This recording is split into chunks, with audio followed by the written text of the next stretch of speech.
श्रीकृष्ण गोविंद हरे मुरारे, हे नाथ नारायण वासुदेव।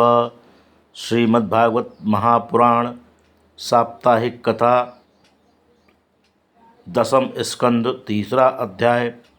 भगवान श्री कृष्ण का प्रादुर्भाव, उनका गोकुल गमन एवं वहाँ से कन्या का आनयन। सुखदेव जी बोले, हे राजन, भगवान के जन्म के समय परम शोभन काल स्वयं मूर्तिमान होकर उनका स्वागत करने आ गया। उसने भगवान के जन्म काल के सभी गुण प्रकट कर दिए। सर्वत्र बड़े ही सुंदर दृश्य दिखाई पड़ने लगे। रोहिणी नक्षत्र ने आकर सभी वस्तुओं में अलौकिकता उत्पन्न कर दी। ग्रह, नक्षत्र, तारा सभी शांत भाव से लग्नेश को देखने लगे। दिशाओं ने वर्षा में शरद गुण प्रकट कर दिए। आकाश मेघों से आच्छन्न हो गया, जिसमें रह रहकर तारागण भगवान की झांकी के लिए मचलते थे। भगवान की झांकी का दृश्य सौंदर्यपान करने में मेघ और तारागण में मानो होड़ सी लग गई थी। मेघ तारागण को ढकता जाता और वे निकलते जाते। पृथ्वी की प्रसन्नता का तो कहना ही क्या था। नगर और ग्रामों में नाना प्रकार की सजावटें होने लगी और नाना प्रकार के मंगल गीत गाए जाने लगे। ब्रज में गौओं के थनों से दूध अपने आप टपकने लगा।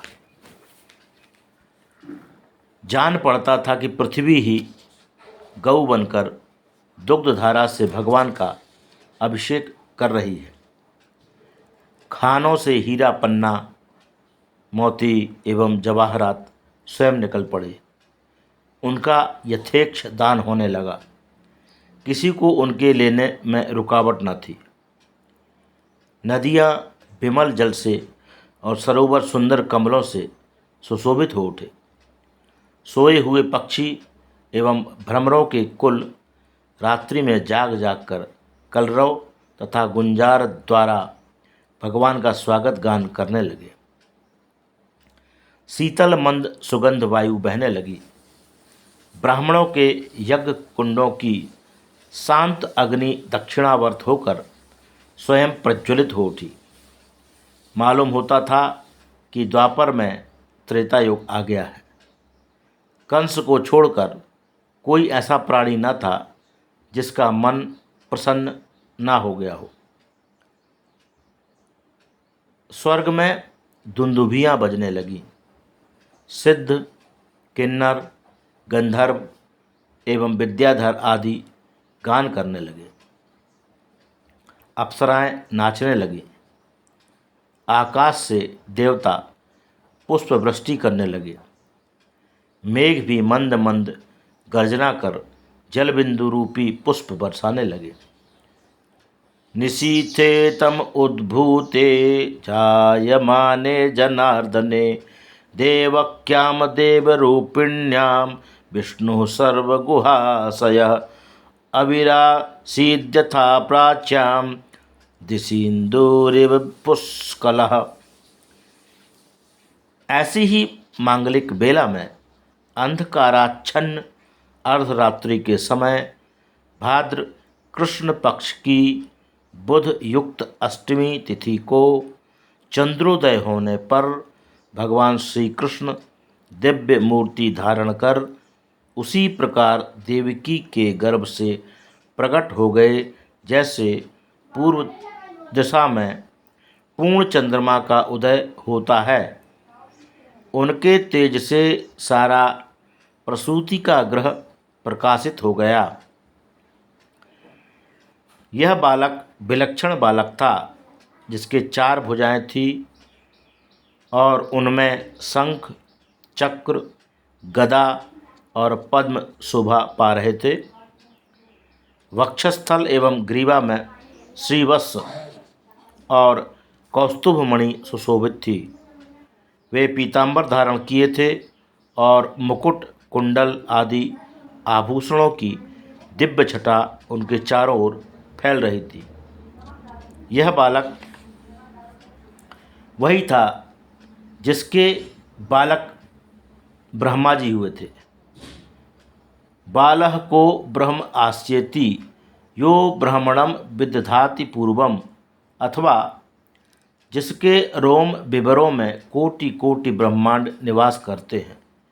बालेषु रोम विवरेषु कानि ब्रह्मांडानि यस्य, अथवा जिससे गोप्य बालकों को निरतिशय सुख होने वाला है।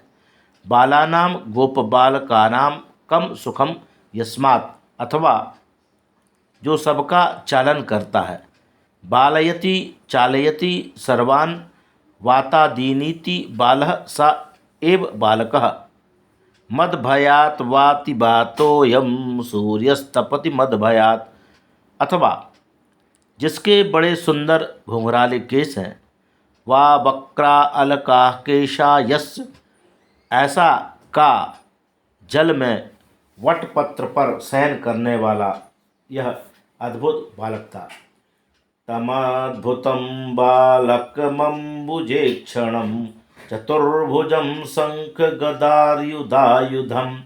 श्रीवत्सलक्ष्मं गलशोभिकौस्तुभं पीताम्बरं सांद्रपयोदसौभगम्।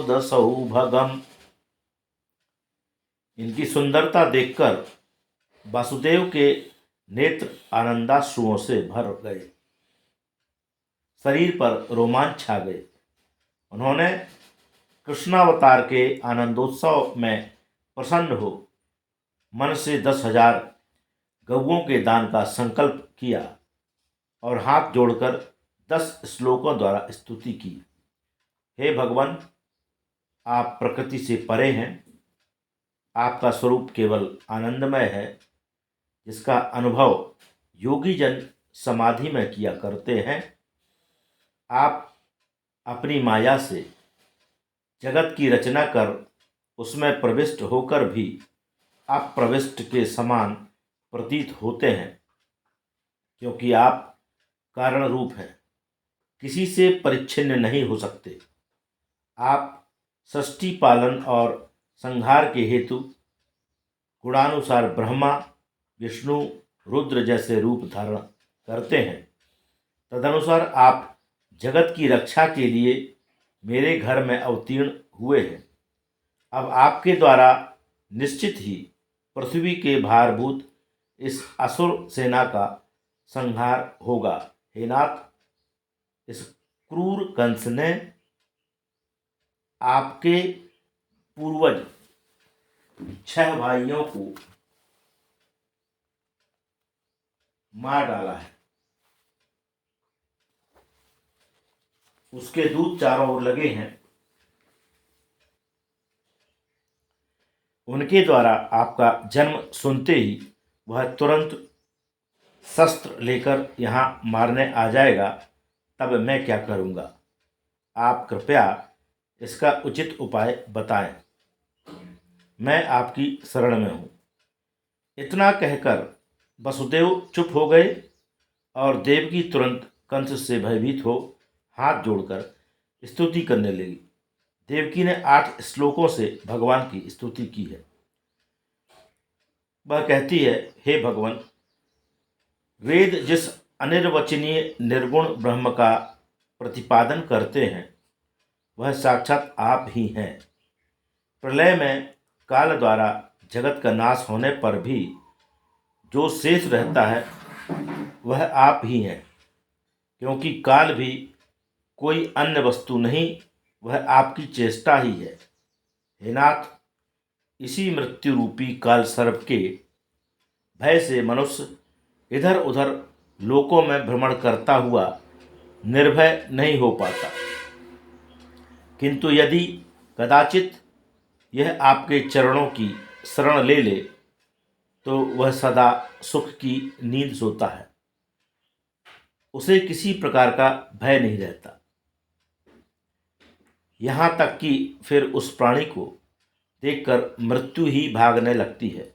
ऐसी आपकी अद्भुत महिमा है। स्वस्थः सेते मृत्युरस्माद पैति। हे भगवान, आप भक्त भयहारी हैं। हम लोग इस क्रूर कंस से अत्यंत भयभीत हैं। आप हम सबकी रक्षा करें। यह आपका चतुर्भुज रूप हृदय में धारण करने योग्य है, चर्म चक्षुओं के देखने लायक नहीं है। अतः आप इस अलौकिक रूप को अंतर्हित कर बाल रूप धारण कर लें, ऐसी मेरी प्रार्थना है। मैं आपके सुकोमल चरणों में बारंबार प्रणाम करती हूँ। इतना कहकर देवकी भगवान की अनुपम छवि निहारती हुई आनंद विभोर हो गई। भगवान ने कहा, माता, पहले स्वयंभू मनवंतरों में जब तुम प्रश्नी एवं तुम्हारे पति सुतपा नाम के थे, तब तुम लोगों ने बड़ा कष्ट सहकर दिव्य 12,000 वर्षों तक मेरी तपस्या की थी और प्रसन्न होने पर मुझसे पुत्र होने का वर मांगा था। उस समय मैं प्रश्निगर्भ नाम से तुम्हारा पुत्र हुआ और दूसरे जन्म में तुम दोनों अदिति एवं कश्यप हुए थे और मैं बावन हुआ था। इस तीसरे जन्म में मैं फिर तुम्हारा पुत्र हुआ हूँ। साधारण रूप से तुम्हें मेरा ज्ञान होना कठिन था, इसलिए मैंने तुम्हें यह रूप दिखलाया है। यदि तुमको कंस से भय है तो मुझे गोकुल ले चलो एवं वहाँ यशोदा के गर्भ से उत्पन्न कन्या को यहाँ ले आओ। यह कहकर भगवान दोनों के देखते देखते साधारण बालक बन देवकी की गोद में आ गए और मंद मंद मुस्कुराते हुए दूध पीने लगे। पित्रो सपश्यतो सद्यो बभूव प्राकृतः शिशु। जिस समय वसुदेव ने बालक को लेकर गोकुल जाने की इच्छा की, उसी समय गोकुल में नंद पत्नी यशोदा के गर्भ से कन्या रूप में योग माया प्रकट हो गई। उसके प्रभाव से कारागार के सब द्वारपाल सो गए। जब श्री कृष्ण को लेकर वसुदेव द्वार पर आए, तब बड़े बड़े कपाट तथा लोहे की श्रृंखलाओं से बंद दरवाजे स्वयं खुल गए। उस समय मेघ मंद मंद गर्जना कर बरस रहे थे।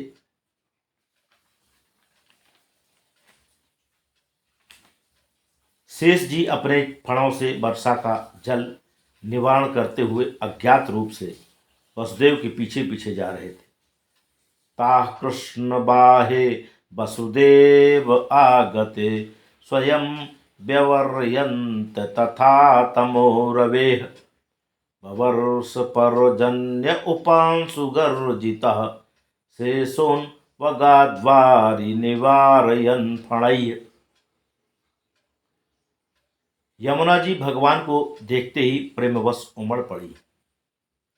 ये भगवान के चरण स्पर्श करना चाहती थी।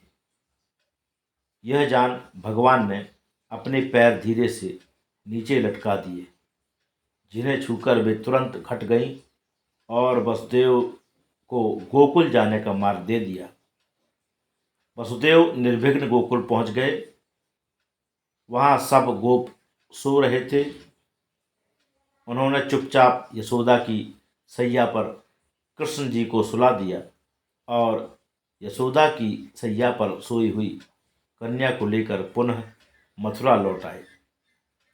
जब वसुदेव ने देवकी की सैया पर कन्या को सुला दिया और स्वयं अपने पैरों में बेड़ी पहनकर बैठ गए, तब सभी दरवाजे पुनः पूर्ववत बंद हो गए। श्रीमद् भागवत कथा साप्ताहिक के 10वें स्कंद का 3रा अध्याय समाप्त। कृष्णाय वासुदेवाय हरये परमात्मने प्रणतक्लेशनाशाय गोविंदाय नमो नमः।